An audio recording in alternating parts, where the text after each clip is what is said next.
Welcome to the summit. I am that you are, no one, and this. And I now have the pleasure to introduce you to Ilona Ciunaite. Welcome. Thank you very much, Susan. It's such a pleasure to be here talking with you. Thank you for inviting me. Yeah, you're welcome. And you are a spiritual guide and you help people knowing their true essence, the direct knowing of what is my experience, who am I really, and go beyond the separate self. So you know, oh, I'm not even anybody, I'm no one. And at the same time, all that's happening. And you have a website called Liberation Unleashed, which is a community forum about that. And you also have a blog marked Eternal. And then you also have a degree in psychology and you're an author. And I have read your book, Liberation Unleashed, which is absolutely wonderful. And you're all about taking people on a journey to discover or recognize what they are. Direct knowing. Direct knowing is in your book as well. And can you maybe start talking about what is this direct knowing? Yes, that's a great question. Sure. It's so simple and it's never hidden. It's so obvious, but yet it's so difficult to see it because the mind is always looking to understand. And the only thing to understand is that it's not about understanding, it's about seeing in your own experience. And for the seeing, when you see this, you can describe it. So you can talk from seeing rather than from thinking.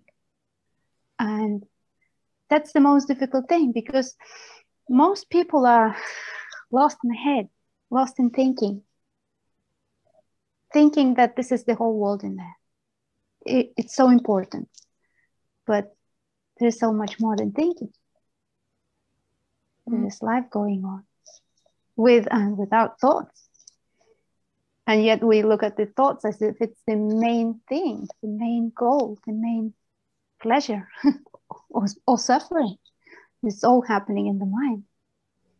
But if you look at your direct experience right here, right now, where you see it's simply color, sound, sensation, smell, taste, that is experienced directly right here, right now. And it's just as simple as to direct the attention to this that is happening. Yeah. Yeah. So I pay my attention to this that is happening right now. For example, we are talking, Mm-hmm. and then that's it. There's nothing else than this. That's right. There's nothing to know, nothing to understand, nothing to analyze. Just this. Yeah. And that is, right? I mean, it's said it's very simple, it's very obvious, and that is quite obvious if that's all it is. Mm. Yeah.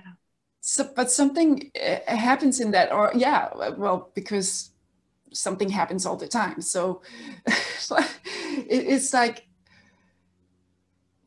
yeah, when you're fully in this, then there is an enlightenment, as you call it, enlightenment rather than enlightenment.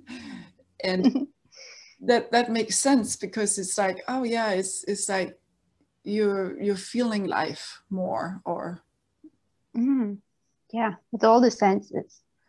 And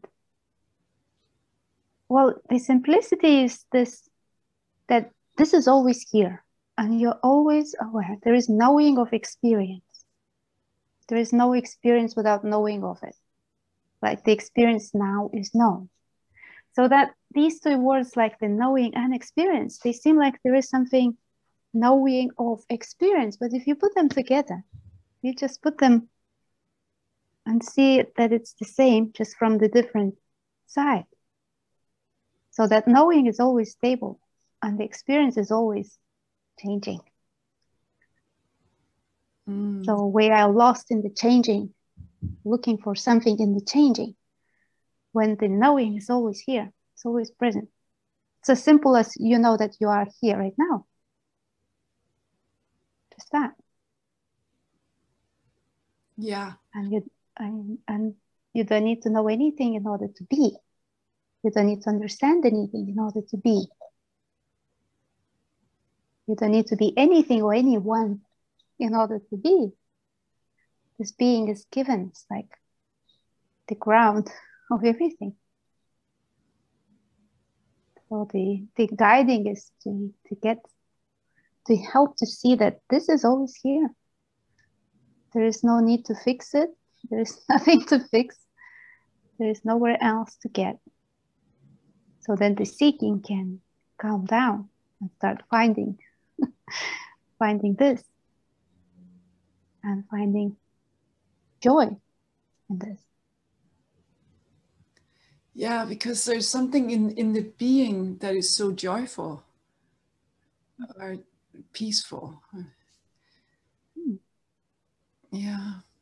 And I guess if you really settle in that being, then it's like experiences come and go and it's okay. You know, it's like you're okay with everything, more or less. I mean, that's right. Yes, I would say that. Yeah. Yeah. There is just okayness with what is. Because if one thinks that they are separate from life and life is happening to them, then, you know, there are preferences, there is a fight. I want this, I don't like that, and all that. But if it's seen that life is just happening and there is no more need to fight with it, anything can be happening.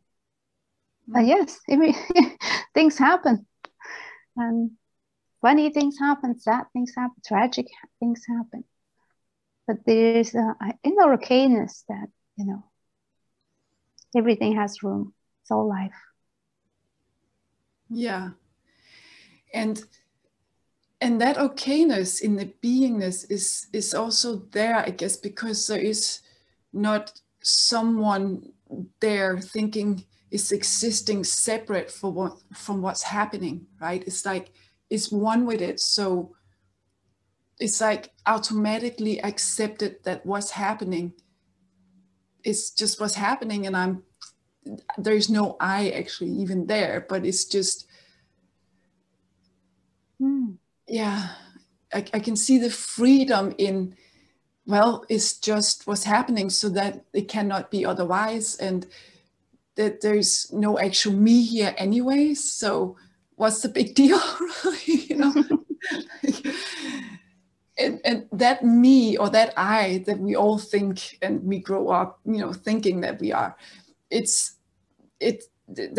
the virus. You call it the I virus. We all got this virus, kind of.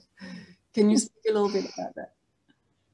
Yeah, well, when I saw it, that was 2010. Yeah, and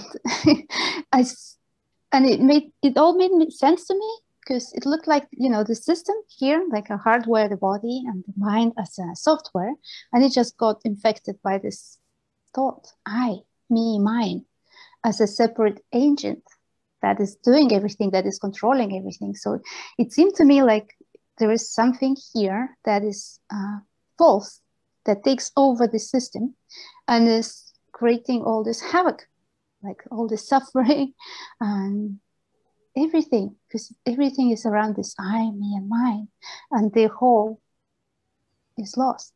It's like when we are children, we don't know language, and yet we perceive the world. We perceive colors, sounds, and shapes and everything. We don't have words for it, but there is still this aware aliveness. And later we learn the language, and with that language comes this I, me. And then children start to learn that this world is about me. And just innocently, this idea takes over until it's questioned. But this so-called I virus is very potent and it's very strong. It's like, you know, in a computer, you can't delete the virus until you have some antivirus program installed. Like it will make a whole mess. But once you introduce the antivirus, you can catch it easily and clean it. So this system is also similar, that unless you know that there is this idea of I, me, mine, that is false, you wouldn't question it. For me, it was no way to question it. It was just something that would never cross my mind to question. Is there I? Like it's not given, it's not in the program. But some rebel program comes in and says, well, there is no I. And then the cognitive dissonance happens. And then we start looking, what's going on? What is the truth? And just like that, it can be seen through. And yeah, that was the idea behind that. Yeah, because you talk about the deep looking, and that is like you actually really take a look at what is reality. What if I don't believe everything I was told my whole life and all that, you know, like how we just take it all in. Yeah, that's how it is.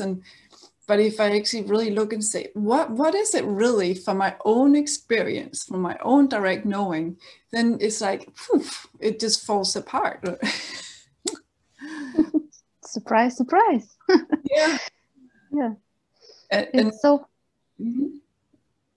funny. Like, for example, we drink water every day.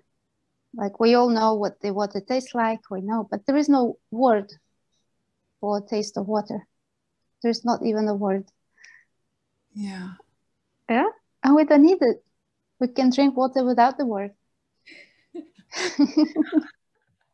Yeah, it's like so we can live life without, you know, trying to put it in a mental frame. Yeah. Yeah. Yeah, exactly. It's just such a habit to always label everything and describe everything and talk about it, like, you know, the language we use. And so it's almost like we're caught in this maze and we can't get out, you know. So sometimes we need a guide that comes and tells, okay, you know, look here, maybe there. How would you answer that? Yeah. So, yeah. Because otherwise we don't even know what questions to ask. And there are right questions to ask and wrong questions to ask. Like, for example, the main question that people ask, I get in so much trouble, is why? Like, why this? Why that? Why am I suffering? But that question hasn't got an answer. It's not the right question to ask, because it only asks for some stories that would fit for me today. Tomorrow may be different, but you know, it's not the truth. That question will never bring to the truth. Because I think the only answer to the question why is because that is. This is it. This is here. So there is no question why. And the right questions would be to be looking at what is. Just like what is here? What is here right now? What do I notice right now? And just being open. Like, you know, when they say word, listen to the sounds. Something here happens. Like, what is it? I don't know. I'm listening. So that's what is required. That's just like openness to see, openness to perceive, to receive. Because mind is always in the knowing. I know what this is. This is like this. But in truth, it doesn't know anything. It's just repeating all the ideas, like what it learned. Yeah. But when you look at something, you can describe it. That's different. Mm-hmm. Yeah, it's like the mind takes over and controls and thinks, oh yeah, I know all this. But no, because everything is actually fresh and raw, right? Every moment. Yeah. Mm-hmm. Yeah. And then also with the mind, it's just thoughts about I, you know, and it makes us think there's an I, but it's actually just thoughts saying there is an I. Mm-hmm. There must be an I. Yeah. There must be an I. Yeah. And it does And feel like it too. That's why it doesn't take much to convince it. Like, yeah, there's an I. Of course, there's a person here. mhm, But it's just thoughts happening. It's just emotions happening. It's just senses happening. mhm, mm. I find it very easy to see through breathing. Like, okay, we breathe. So that's breathing. And I can describe it in different ways. I can say, I am breathing. Look at me, I am breathing. Or breathing is happening. Or I am aware of breathing. My body is breathing. Or there is air coming in and out. Or I know that I am breathing. And there are so many words, but this is just the same. And it doesn't depend on how it is described. We can use word I, or we don't need to use word I. It's still the same. And then you bring it up to thinking, right? There are thoughts coming. I am thinking. I know that thoughts are coming. I know that I am thinking. And it's all, again, descriptions, but actuality is that thoughts are coming. Just like breathing is happening, thoughts are happening. Yeah. So it's like the knowing of that. If we're going to say we are something, we're just a knowing of what happens. But even that is a description. So, and it like I'm something, right? Then I'm that, or Mm-hmm. yeah. But it's unknown what we are, right? It can never really. We can very. I mean, we can know it as a knowing, but what that knowing actually is, we can call it all kind of things as well. But it's just we don't know really, right? Well, it's not possible to wrap it up in words. Just like that taste of water, there is no word for that. Yeah. What's going on? Yeah. And then, we'd say, okay, this is life, this is God, or this is being, or just simply here and now. Mm-hmm. But it's not about the description, it's about the attention being on this. Yeah. Yeah, because often all kind of descriptions. It can also be the nothing is everything, right? And Mm-hmm. that's also a description.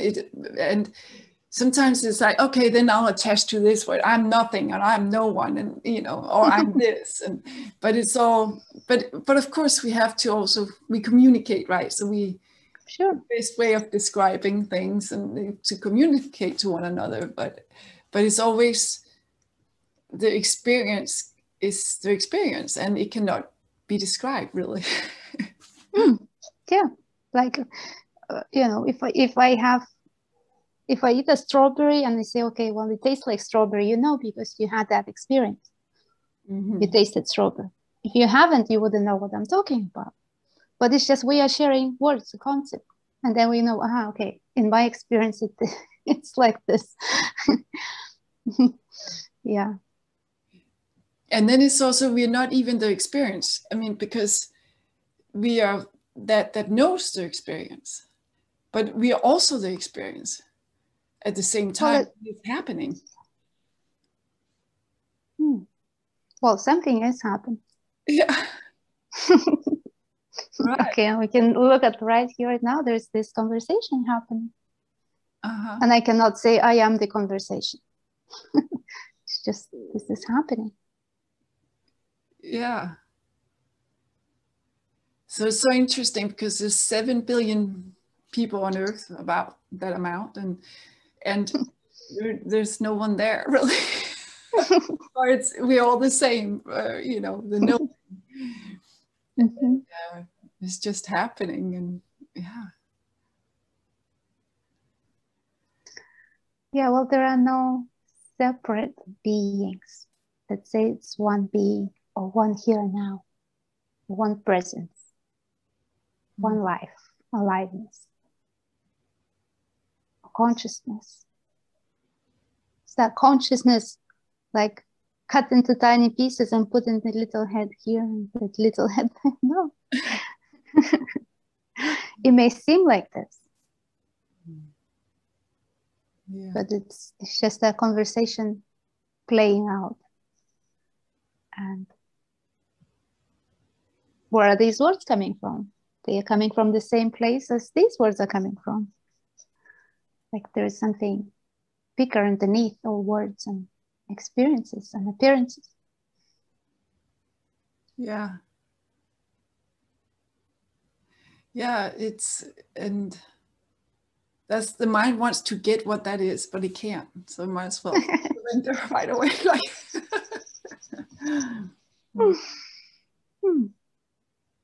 I like to use this example, like what is this?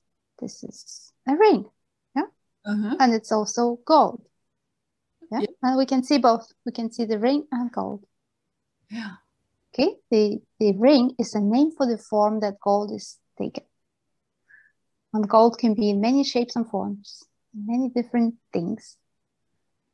The name is just that, name for the form, but the essence is gold. So if you take that to life or aliveness and see that aliveness is the essence and the forms can be distinct, can be unique, but it's all aliveness. It's all the same aliveness showing up as multitude of forms. Yeah. And then, you know, we try to connect the forms and like I am me and you are me and I am you and this and that. But the ring is not the earring. It's a distinct form, except that the essence is the same. So we all connect through the essence, not through the form. I'm looking at you, I can say, okay, I'm talking to Susan. Ilona is talking to Susan.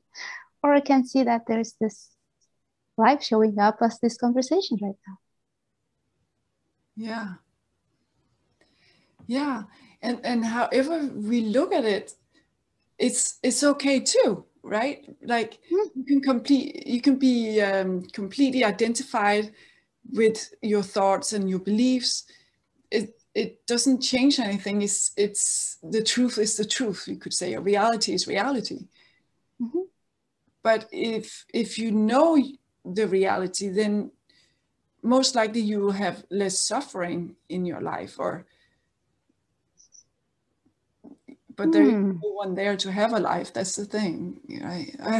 It's you know what I mean? It's like, yeah, if you know who you are, you know the reality of everything is just what's happening, and then you're more at peace. You're more aligned with reality, I guess, and in that energy feels better or something.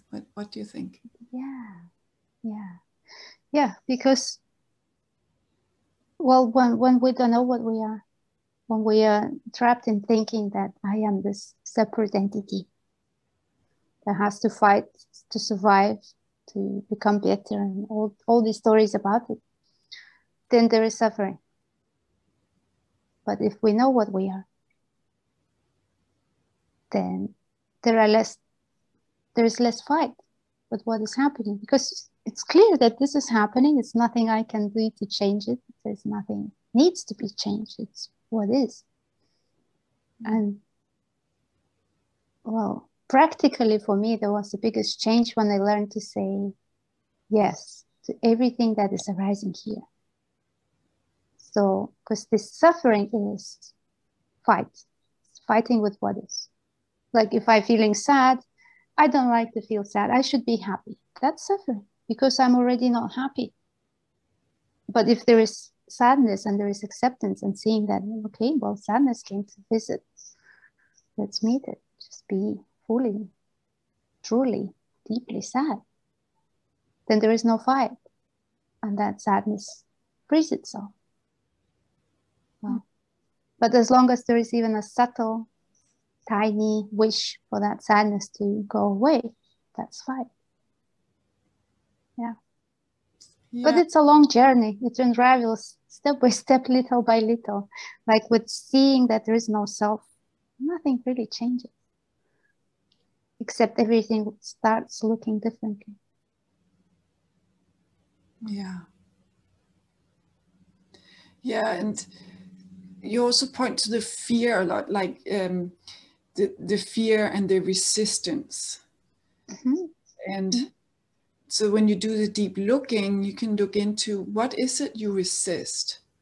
And do you really have to resist that? And is it real, all these imaginations and fear you have? Yeah. It's very interesting, this deep looking. I started it because I saw how Pamela Wilson works, and I just got really curious about it, tried for myself. And I just started, playing with friends and people I knew and then people I didn't know. And it was just so fascinated to be able to go into the mind and see what patterns are there. It's like as if the curtains are opened and you see the play. Like, you see what's pulling these strings. And it's so simple. You just sit here for a little bit and see what arises. And whatever arises is something to look at. And then you can start looking at, where is it feeling in the body? Okay, there is resistance. Where is it in the body? Do you feel it here? Do you feel it here? Do you feel it here? And then you start looking at that energy just neutrally, like not trying to change it, but trying to see it. Like I said, listen, and it's like openness. So openness for that energy, so it gives it space. And through that looking, that energy that is tied, it self-releases, because all it wants is attention. And attention is like electricity to that, that lights it up and start opening up. That's all. Because it all self-releases. It's not like I can do something to release it. That's not true. But if I give attention to it and really get curious about it, I can start poking it with questions like, what do you want? What were you before? What is your job? What is your message? And just listening, giving attention to that sensation, to that energy, then magic happens. Yeah. Yeah, it's a magic trip. Or, yeah, trip, I guess. Magic trick, I was going to say, but it's a trip too. Magic trip, yeah, deep looking. Yeah. Yeah, so it's and that's what you could say. You could have patience with yourself in that way, that okay, I'll take a deep look at myself. I'll listen to myself and the mind and the heart, and really open up to it and see what is there in me that wants to be released, maybe. Yeah. And this is a difference between seeking and finding. Because seeking is looking for something out there. And finding or looking at is just simply here. What is presently here right now? Yeah. And then sometimes we also think, oh yeah, I have this whole life story and there's a lot in there, and oh, what am I going to do with all that, and how do I find it? But we don't have to worry about the process, do we? No, we don't have to. But worrying still happens. Yeah, but it's true, you don't have to. Like, no amount of worrying will change what happens. Yeah, and we it's probably because we want to do it right, and I have to get it all, and I have to release it all. But there's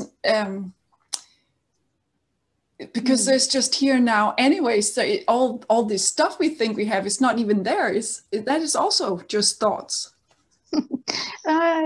Yeah, you can say just thoughts, but it also has the emotional charge. So that charge is holding the prison.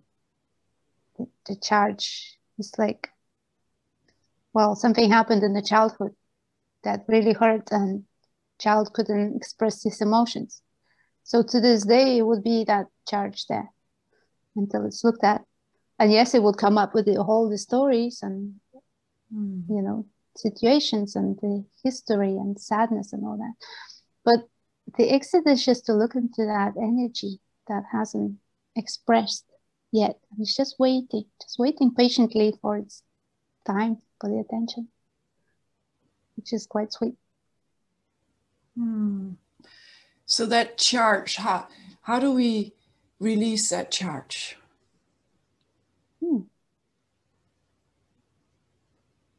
Well, what helps is to know which thought precisely gives that charge.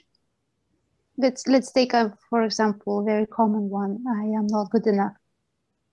right? And if there is a charge, like there's a belief, there's something there that truly believes that I'm not good enough. Well, then we take that thought and we bring that feeling up. So you look at the feeling, the sensation itself. And there are ways to look at it. We can look at when was the very, very first time that this sensation was felt, if that can be remembered. Then who told you that? Was it your mom, your dad, your grandmother? I'm just really looking at the situation where that child or adult, whenever that happened, was hurt by that. And then giving attention to that energy allows us to see a deeper part of what happened. And also by seeing it, it gets released. Not so easy sometimes, because some traumas are deep and can take months. But if it's something not so big, it can be seen on the spot and no more. Yeah. But do you have to see how it started, or can you just, do you have to know those things? Because sometimes it's like, wow, how do I figure out how that charge started in the first place, or what was the cause of it? And you know, it's not necessary, but it helps if you can go there. Mm-hmm. But it's not necessary. You can just look at that energy itself and give it enough attention. Sometimes it's enough for it to release. Yeah. Because that makes it so much easier somehow, if you don't have to know those things, and you can just feel the energy, and just, even though it can be very heartbreaking, but if you patiently sit with it or let it be there, I guess, then that's my experience. Then it's like, it just kind of seem to evaporate or change, and then it may come back some other time, or something like a similar charge, but somehow it does seem like something happens in just being present with it, or pay attention to it, I guess, like let it be there, like love it, or yeah. Just very often in these deep looking sessions, when we look at the feeling and ask, what do you want the most? And the answer would arise just to be seen. Just to be seen. Or he wants attention. It's the same, different words. So it's as simple as that, giving attention to those knots, to those heavy feelings, and allowing them to just be valid, to be allowed. Because if they are not allowed, they cannot come and fulfill their destiny, like to just open up. So, yeah, just kind, warm, soft attention. That's all they need. Yeah. Yeah.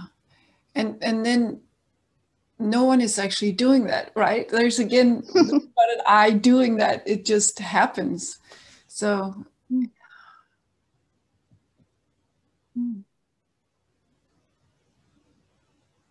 because in a way it's also nice, there's no responsibility, for this guy to make it all work out or something, like, well, there is no I, and just yeah. So that's also makes me think of the free will concept, right? But there's nobody to have free will in the first place. So yeah. For me, the first question about free will is that what is it free from? Right? What is it free from? Like circumstances, there always are circumstances. So to make a decision, there needs to be a situation where the decision needs to be made. So without that situation, there is no need for decision. So the decision is already in the situation. There's a way out. Yeah. So how is it free? It's not free from what is happening. It's not free from conditioning. It's not free from the reality that is happening. Yeah.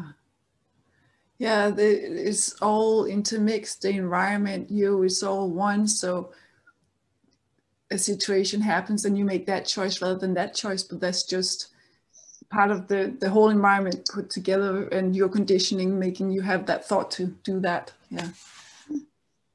Yeah. And when we make decision, there's always a feeling that this is the right one. We don't go like this is the right one, but I'll choose what is not right one. We always go with what feels right. Mm-hmm. Whether it's good decision or bad, it shows up later. But we always go with what feels right. Yeah. Everyone. Yeah. Yeah. And so in your book, you also have all these examples of people you've worked with, and they're just amazing because it really go deep, and you can see how people come, and then after going through a certain period of questioning and looking deep, it's like, oh, it's they get to know the knowing that they are. And so that's really beautiful that you can take people there. And also in the end of your book you have like seven points, and you can kind of follow that are helpful to maybe guide you to look at what is that I that I assume is there, and what is that resistance, and so on. Yeah. So that's really beautiful. How it's a beautiful book. Absolutely, very helpful. Thank you so much. It's right here. Oh. Yeah, it's liberation. Yeah. And you also wrote another one, Gateless Gate, right? Like That one, yes, Gateless Gate Crashes. We done it together with Ilona Ciunaite. Yeah. That was the very, very, very first conversations we had with people over email in 2011. Mm. Yeah. So there is a lot of energy in there, and it can be felt. But these conversations, they seem so short, and people are saying like, how come these people recognize it so quickly, but nobody knows how long they lasted. It lasted for weeks and for months. So in the book, it appears like it's all so quick and easy for these people. But yeah, and because we were so fresh into that and didn't know anything, it was just like discovering that new terrain. So I don't even know what these people saw now. if they, I met a few and I know the shift happened, but how it affected them, I don't know. It would be interesting to find out. Yeah. Well, hopefully they'll contact you and let you know. Yeah. But with your Liberation Unleashed book, you have a follow up on the people you guided and so on. Yeah. So, yeah, it's wonderful. Yeah. What is most amazing is that this Liberation Unleashed community that started up again in 2011. People that come to see, they see, and they come to guide, to help. This is just so wonderful to see that this message is just organically spreading. You know, everything is done free of charge, from heart to heart, by volunteers. Nobody is asking anyone to be in a forum, but there are people that see that and they just want to help others as well, to end the seeking and just find what is obvious and simple here. To just get the mind unconfused. It's so much easier to live without all these ideas about this entity that I am. Yeah. And that's so nice, like you say, it's happening organically, and is like a ripple, right? It can spread all over, and we can all be liberated. Yes, one apparent person at a time. Yeah, right. And it's an individual job. Like there's no, they found out about that. It's always about here, about this, and ever fresh. Yeah. So living life. Yeah. Yeah. Yeah. The intimacy of life, and yeah, the being. Yeah. Being no one and everything. Yeah. Nothing, everything. Yeah. Oh, yeah. Well, what's your website? How can people get in touch with you? And Okay, my website is just my name, ilonaciunaite.com, and you can find out there about deep looking, about the sessions, about the events. And I'm actually doing quite a lot of events at the moment, all online on Zoom, in Russian, in English, and yeah, and on Nothing FM also. And everyone is welcome to come to these meetings, and we can explore and look together. People find that helpful. And if group setting is not suitable, the best way is to meet one-on-one for a few sessions and see where that takes you. okay. Oh, that's very helpful. Thank you. And can you mention your website again? Like maybe you can spell it out. Just okay. Well, the easiest way would be just this ilonaciunaite.com. Okay, there we go. Yeah. And also I have a YouTube channel where I put some videos time to time about all these useful questions and inquiry and some meditations and some deep looking sessions, just a variety of all things that may be helpful. Yeah. Excellent. Well, thank you so much, Ilona. I really appreciate it. It's beautiful. Thank you.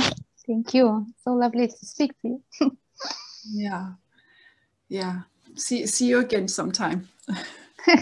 Thank you.